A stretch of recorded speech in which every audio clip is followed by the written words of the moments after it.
Bismillahirrahmanirrahim. Assalamualaikum warahmatullahi wabarakatuh. Alhamdulillah wa syukurulillah wa la hawla wa la quwata illa billah.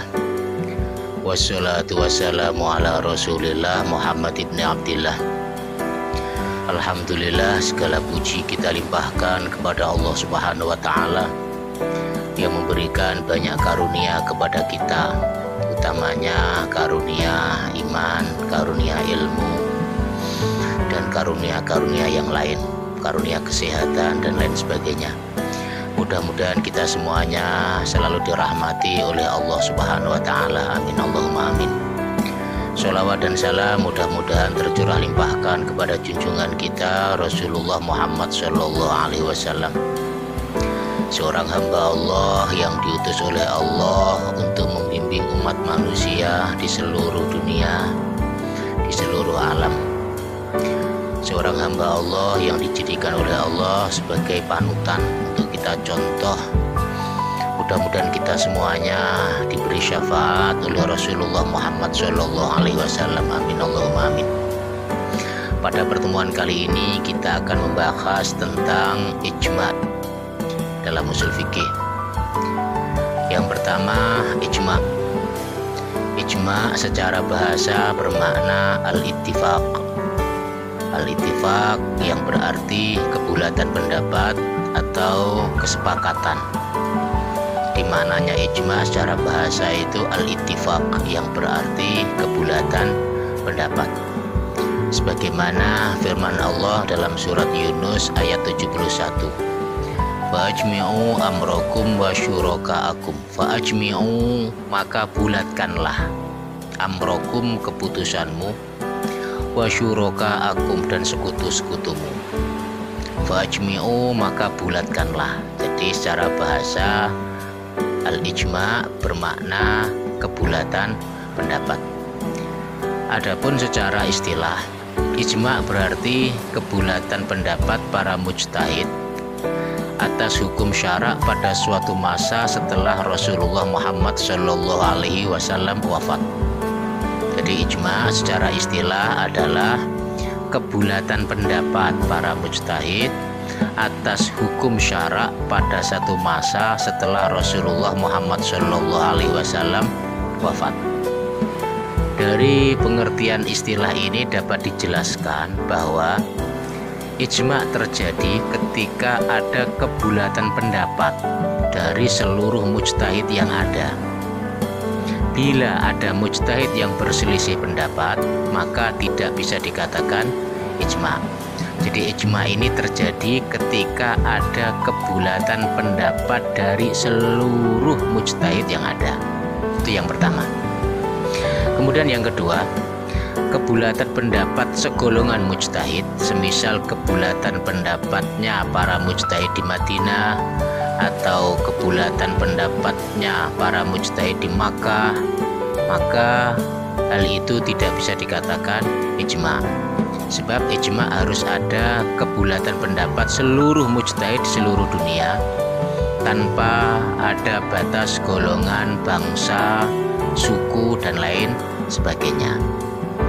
Yang ketiga, ijma' terjadi ketika ada beberapa mujtahid.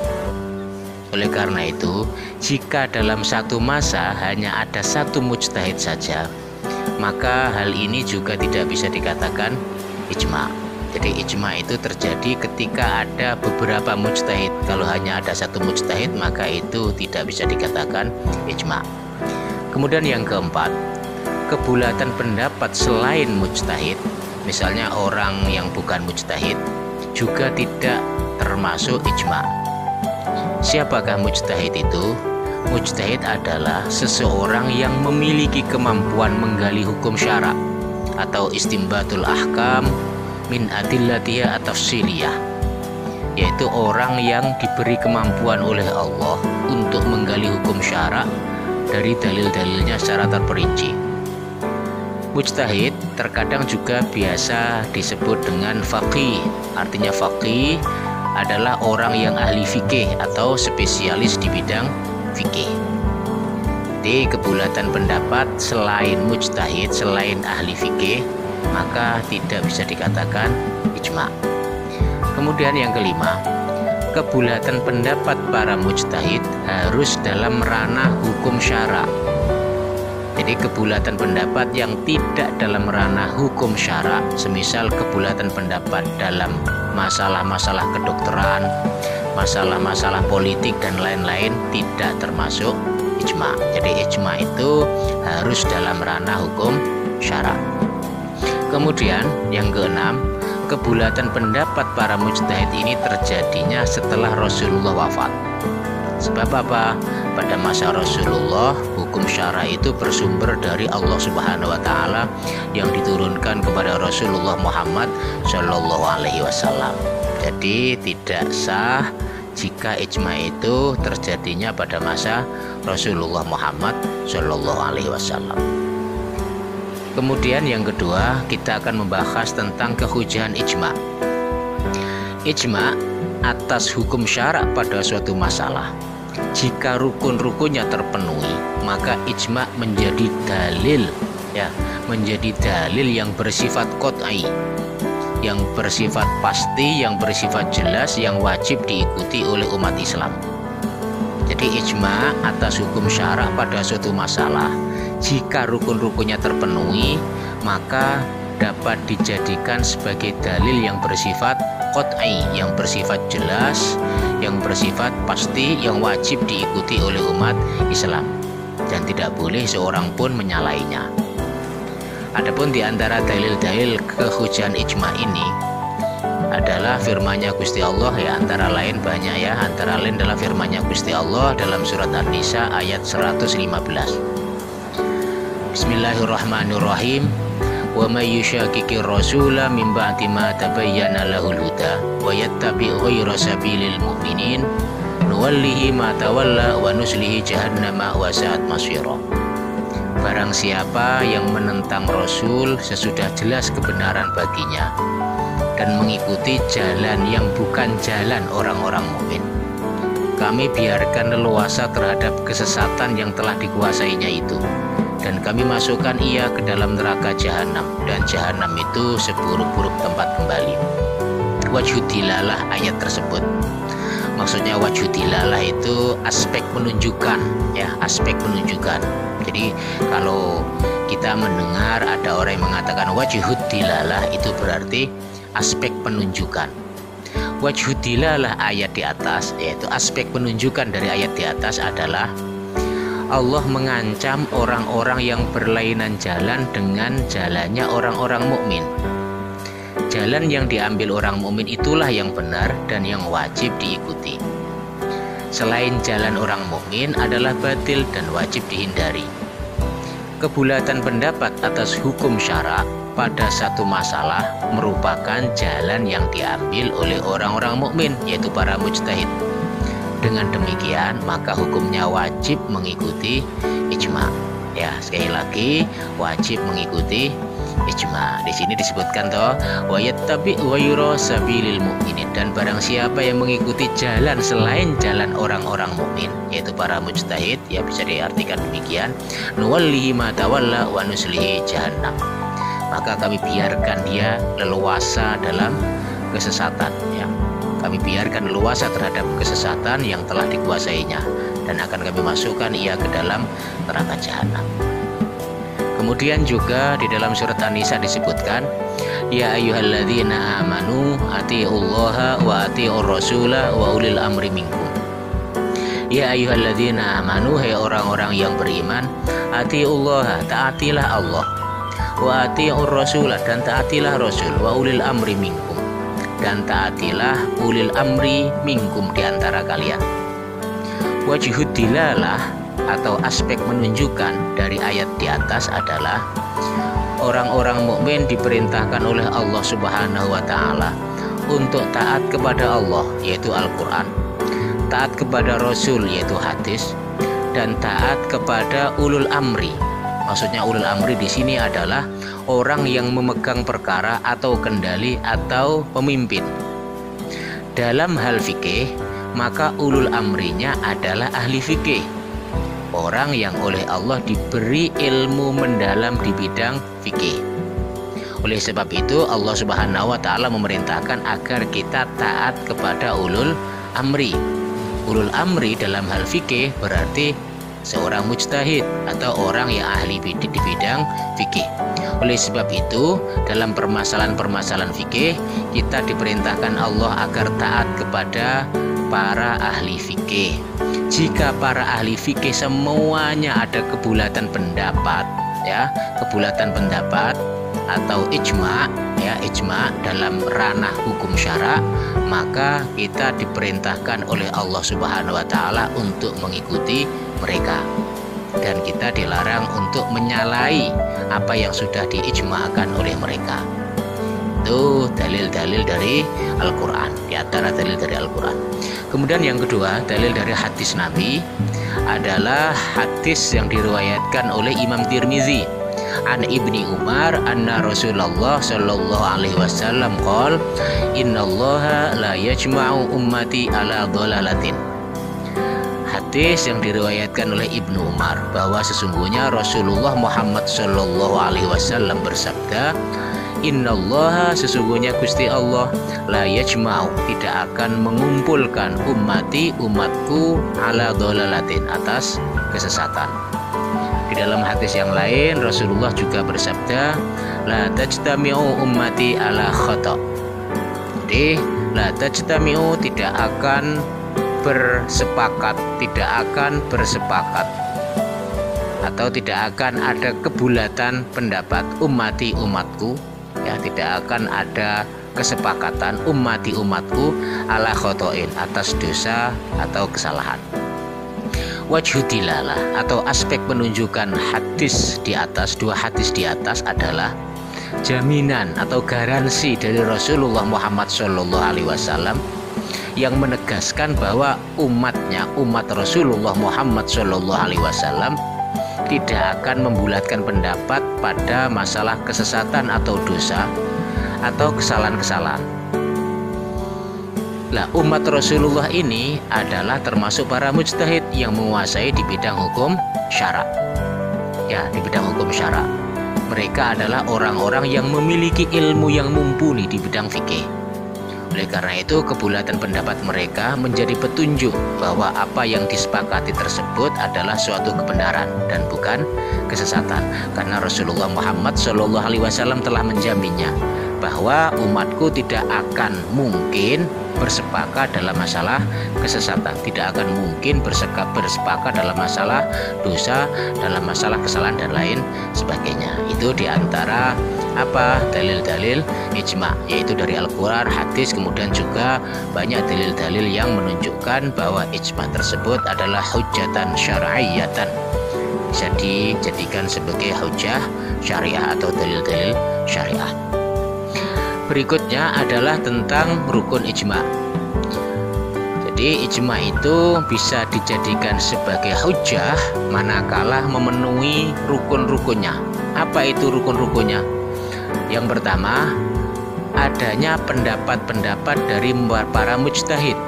Ya, adanya pendapat-pendapat dari para mujtahid lalu mengerucut menjadi satu pendapat yang disepakati oleh mereka sehingga menjadi kebulatan satu pendapat. Ini yang pertama. Jadi syaratnya ada pendapat-pendapat dari para mujtahid lalu mengerucut menjadi satu pendapat yang disepakati secara bersama.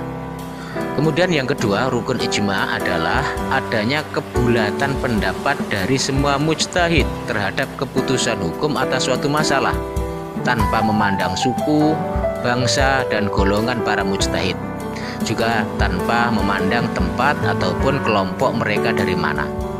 Pokoknya sepanjang ada kebulatan pendapat dari semua mujtahid, ya, yang tidak dibatasi oleh suku, bangsa, golongan, kelompok, dan lain sebagainya, maka itu termasuk ijma. Jadi adanya kebulatan pendapat dari semua mujtahid terhadap keputusan hukum atas suatu masalah. Itu rukun yang kedua.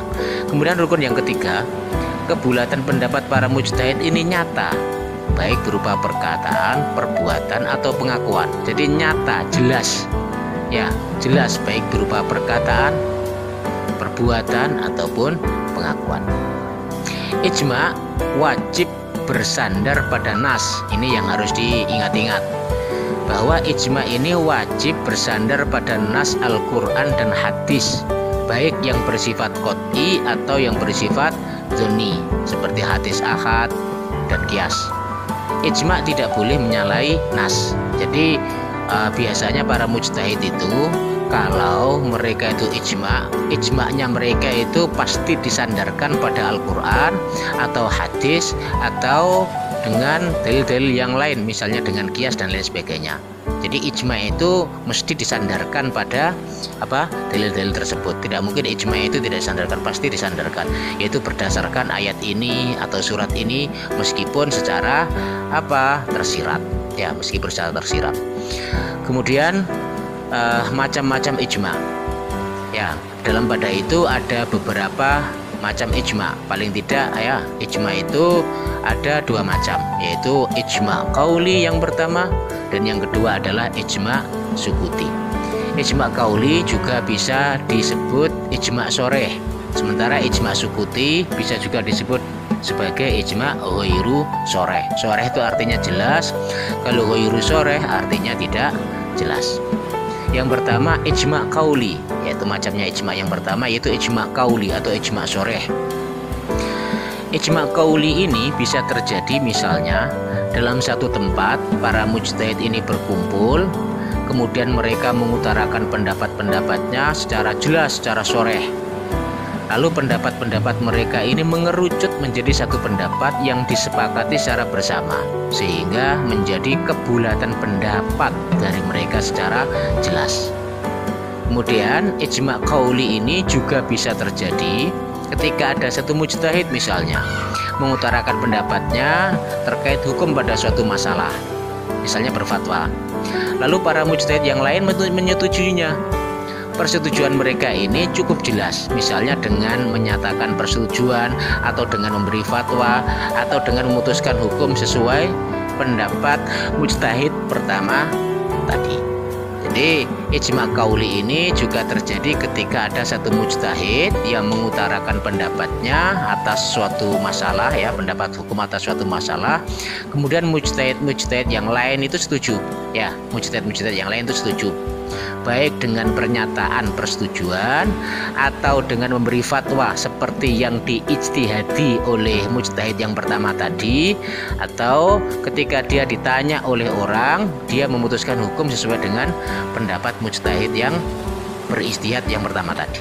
Itu juga bisa dikatakan ijma' soreh atau ijma' qauli. Jadi ijma' qauli, ijma' soreh ini bisa terjadi dalam dua keadaan nih. Yang pertama, misalnya mereka berkumpul, kemudian mereka mengutarakan pendapat-pendapatnya, kemudian mengerucut jadi satu pendapat, itu yang pertama. Yang kedua, tidak harus berkumpul, misalnya ada satu mujtahid mengutarakan pendapatnya, memutuskan hukum atas suatu masalah, kemudian mujtahid yang lain itu menyetujuinya, baik dengan pernyataan atau dengan mereka memberi fatwa seperti fatwa yang diberikan oleh mujtahid yang pertama tadi, atau misalnya ketika ditanya oleh orang atau memutuskan hukum, mereka memutuskan sesuai dengan pendapat dari mujtahid yang pertama tadi.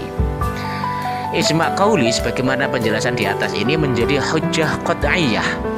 Hujjah qat'iyah atau hujjah secara qat'i, secara jelas, dan tidak boleh seorang pun menyalahainya. Kemudian macam ijma' yang kedua adalah ijma' sukuti. Kalau tadi ijma' qauli, maka yang kedua ini namanya ijma' sukuti, atau ada ulama yang mengatakan ijma' ghairu soreh, ya, ijma' ghairu soreh. Ijma' sukuti ini bisa terjadi. Jadi ijma' sukuti itu, sukut itu artinya diam. Ijma' sukuti ini bisa terjadi misalnya seorang mujtahid mengutarakan pendapatnya terkait hukum atas suatu masalah, ya, misalnya seorang mujtahid itu mengutarakan pendapatnya tentang hukum atas suatu masalah. Lalu pendapatnya ini menjadi viral misalnya, ya, terkenal, menjadi viral, menyebar atau masyhur, intishar, ya, menyebar, viral, dan terdengar oleh para mujtahid lainnya. Ketika mendengar pendapat tersebut, para mujtahid yang lain ini diam saja. Mereka tidak menunjukkan persetujuannya dan mereka juga tidak menunjukkan penolakannya. Mereka diam saja. Setuju ya tidak, tidak setuju ya tidak. Dalam pengertian mereka diam saja. Oleh karena itu timbul pertanyaan, apakah diamnya para mujtahid ini berarti tanda mereka setuju pada mujtahid yang pertama tadi, sehingga pendapat mujtahid yang pertama tadi berubah menjadi ijma? Ataukah diamnya mereka ini tidak berarti setuju? Di sini letak perbedaan pendapat di antara ulama-ulama fikih. Dalam pada itu seluruh ulama fikih seluruh ulama usul sepakat bahwa ijma qauli ini dapat dijadikan sebagai dasar hukum. Ini sudah disepakati oleh seluruh ulama. Jadi ijma qauli, ijma sharih itu ijma yang dapat dijadikan sebagai hujjah syar'iyyah. Adapun tentang ijma sukuti, apakah dapat dijadikan sebagai hujjah atau tidak, ada 3 pendapat di antara ulama fikih. Ya, jadi berbeda. Ketika menyinggung masalah ijma sukuti ini, hunaka ikhtilafun bainal fuqaha. Di sana ada perbedaan pendapat di antara ahli-ahli fikih. Yang pertama, menurut Imam Syafi'i, Hadratus Syekh Imam Syafi'i, kemudian juga mazhab Malikiyah, ini menyatakan bahwa ijma sukuti laisa ijma'an. Ijma sukuti tidak termasuk ijma. Karena yang dimaksud dengan ijma adalah ijma sharih. Kalau ada orang mengatakan ijma, yang dimaksud ijma di situ adalah ijma sharih, bukan ijma sukuti. Karena itu ijma sukuti tidak termasuk ijma. Karena tidak termasuk ijma, maka tidak dapat dijadikan sebagai hujjah atau tidak dapat dijadikan sebagai dasar hukum syara. Ini menurut siapa? Menurut Hadratus Syekh Imam Syafi'i dan juga mazhab Malikiyah. Argumentasinya, mereka berargumentasi bahwa orang diam itu tidak bisa dikatakan berpendapat. Ya, orang diam itu tidak bisa dikatakan berpendapat. Karena itu tidak boleh orang diam tapi dinilai berpendapat, tidak boleh. Orang diam kok dinilai berpendapat, tidak boleh, sebab orang diam itu tidak bisa dikatakan dia berpendapat. Diam tidak boleh dinilai sebagai tanda setuju, sebab dalam diamnya seseorang ada beberapa kemungkinan. Mungkin ia belum melakukan ijtihad, mungkin ia belum mendengar permasalahan, mungkin ia tidak ada waktu untuk melakukan ijtihad, mungkin ia juga menganggap permasalahan yang dipermasalahkan tidak terlalu penting untuk dibahas. Mungkin dia juga khawatir kalau ia berbeda nanti akan ada fitnah dari penguasa yang lalim. Ketepatan penguasa yang lalim tadi itu mendukung mujtahid yang mengeluarkan pendapatnya yang pertama tadi. Kemudian ada ketakutan, ya, ada fitnah dan lain sebagainya. Mungkin juga karena segan, ya, mujtahid yang pertama tadi mungkin seniornya atau siapa. Dengan adanya beberapa kemungkinan ini dapat dikatakan bahwa orang diam itu tidak mesti setuju. Jadi orang diam itu bukan tanda setuju.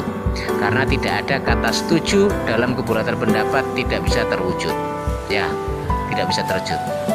Karena tidak terwujud, karena apa? Karena tidak terwujud. Orang diam itu tidak bisa dikatakan setuju. Karena orang diam itu tidak bisa dikatakan setuju, maka ijma tidak terwujud. Karena tidak terwujud, maka tidak ada ijma.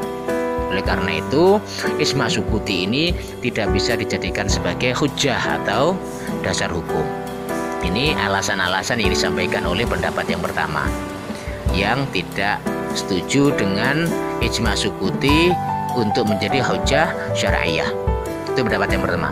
Adapun pendapat yang kedua, yaitu mayoritas mazhab Hanafi, kemudian juga mazhab Hambali, ini menyatakan bahwa ijma sukuti termasuk ijma secara qat'i dan dapat dijadikan sebagai hujjah. Jadi ijma sukuti termasuk ijma dan dapat dijadikan sebagai hujjah. Seseorang tidak boleh menyalainya. Ijma sukuti ini kedudukannya seperti ijma qauli. Ya. Jadi pendapat yang kedua ini mengatakan bahwa ijma sukuti itu kedudukannya seperti ijma qauli. Meski apa? Meski tidak sekuat ijma qauli. Alasannya adalah orang diam menunjukkan persetujuan sepanjang ada qarinah. Ya, memang betul orang diam itu tidak menunjukkan tanda setuju. Tapi orang diam itu juga bisa menunjukkan tanda setuju sepanjang ada korina, ada penjelasan yang mengarah ke sana, yang meniadakan kemungkinan lain. Ya, yang meniadakan kemungkinan lain. Memang betul, pada dasarnya diam itu tidak dapat dikatakan setuju. Namun jika diamnya seorang mujtahid setelah melakukan perenungan, berpikir dan menganalisa, maka diamnya dia adalah sikapnya, yakni diam yang berarti setuju. Selain itu pada umumnya tidak semua mujtahid itu memberi fatwa. Biasanya memberi fatwa itu hanya satu orang dan yang lain itu menyetujuinya. Jika seorang mujtahid itu diam atas pendapat mujtahid yang lain, ya, sementara pendapat tersebut bertentangan dengan pendapatnya yang dianggap benar, maka haram seorang mujtahid itu berdiam diri tanpa ada penyangkalan. Makanya kalau ada orang mujtahid itu kok tahu bahwa pendapatnya atau pendapat mujtahid yang lain itu salah, maka sudah seharusnya dia itu mengadakan penyangkalan. Tidak boleh berdiam diri. Ya, tidak boleh berdiam diri. Kalau dia berdiam diri sementara dia meyakini itu hasil ijtihadnya adalah salah, maka dia berdosa. Oleh sebab itu seorang mujtahid itu tidak boleh diam ketika melihat ada suatu kekeliruan. Makanya kalau ada mujtahid kok diam, berarti tandanya bahwa ia setuju bahwa itu adalah suatu kebenaran, bukan kekeliruan. Dengan demikian, diamnya mujtahid adalah tanda setuju. Ini alasan yang dipaparkan oleh pendapat yang kedua. Adapun yang pendapat yang ketiga, yaitu sebagian ulama mazhab Hanafi dan sebagian ulama mazhab Syafi'i, itu menyatakan bahwa ijma' sukuti tidak termasuk ijma'. Ya, ijma' sukuti tidak termasuk ijma'. Tetapi ijma' sukuti dapat dijadikan sebagai hujjah yang bersifat dhonni, bukan qot'i. Ya, bukan qot'i. Jadi ijma' sukuti tidak termasuk ijma', namun ijma' sukuti dapat dijadikan sebagai hujjah, tapi sifatnya itu bukan qot'i, sifatnya adalah dhonni. Jika ijma' qauli hujjah yang bersifat qot'i, maka ijma' sukuti hujjah yang bersifat dhonni. Alasannya apa? Alasannya ijma' sukuti tidak terkategorikan ijma' lantaran tidak memenuhi kriteria ijma', yaitu terjadinya kebulatan pendapat para mujtahid. Meski demikian, tidak setiap orang alim tuh mau mengemukakan pendapatnya oleh karena beberapa hal. Oleh karena itu ijma' sukuti ini dapat dijadikan sebagai hujjah oleh karena diamnya seorang ulama lebih kuat menunjukkan arti setuju dibandingkan dengan tidak setuju. Jadi kalau ada orang alim, seorang ulama kok mendengar sesuatu kok dia diam, maka kemungkinan setujunya itu lebih besar daripada kemungkinan tidak setujunya. Namun demikian tetap ini tidak bisa dikatakan mereka itu telah terjadi kebulatan pendapat. Tidak bisa dikatakan seperti itu. Makanya bisa dijadikan sebagai hujjah, tetapi tidak bisa dikatakan sebagai ijma' karena kurang memenuhi rukun-rukun ijma'. Tuh. Jadi ada 3 pendapat. Adapun contoh-contoh ijma', ya, contoh-contoh ijma' antara lain adalah misalnya ijma'nya para sahabat tentang azan 3 kali pada sholat Jumat. Ini kalau saya tidak salah seperti itu. Yaitu ini dasarnya adalah maslahah. Jadi para sahabat itu telah ada kesepakatan atau ijma' tentang azan 3 kali pada sholat Jumat. Ya. Kemudian ijma' para sahabat tentang pengumpulan Al-Quran pada masanya Abu Bakar As-Siddiq. Ini dasarnya adalah maslahah juga, ya, maslahah juga. Kemudian ijma'nya para sahabat tentang bagian nenek 1/6 dalam waris. Ini dasarnya adalah hadis Nabi. Kemudian juga ijma'nya para sahabat tentang keharaman menikahi nenek dan cucu. Dasarnya adalah Al-Quran surat An-Nisa ayat 23. Begitu juga ijma'nya para sahabat tentang saudara seayah dapat menempati posisi saudara sekandung jika saudara sekandung tidak ada. Ini juga ijma'. Begitu juga ijma'nya para sahabat tentang larangan seorang laki-laki poligami dengan bibi istri dari jalur ayahnya ataupun ibunya. Itu contoh-contoh ijma'. Demikian penjelasan tentang, mudah-mudahan Allah Subhanahu wa taala memberi ilmu yang bermanfaat kepada kita semuanya. Wabillahi taufik wal hidayah wa ridha wal inayah. Wassalamualaikum warahmatullahi wabarakatuh.